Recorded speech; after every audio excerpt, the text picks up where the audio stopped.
Интерпелацијата на Димитров најверојатно оваа недела ќе биде поднесена во собранието.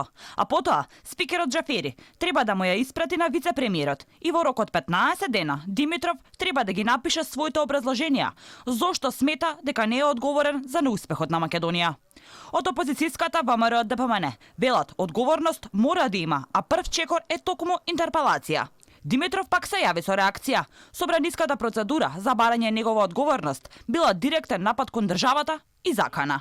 Пратеникот од ВМРО ДПМН Милошовски вели интерпелацијата не е закана, туку демократска процедура.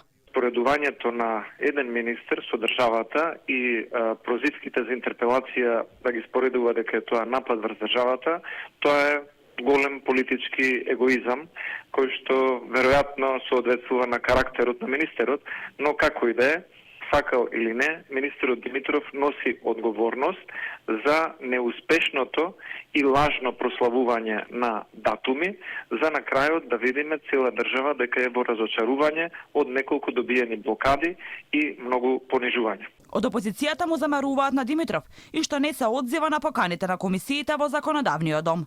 Навистина многу е нејасно човек да се повикува на европски принципи, на европски стандарди, на демократска контрола на власта, да биде министер, а да бега од собранието како тоа што го прават Османи и Димитров. По најавата на председателот на ВМРО ДПМН Мицкоски за интерпелација најпрво на Димитров, а потоа и на владата, вице-премиерот преку Facebook статус кажа дека ова било очаен обид на опозицијата за раскол во владата.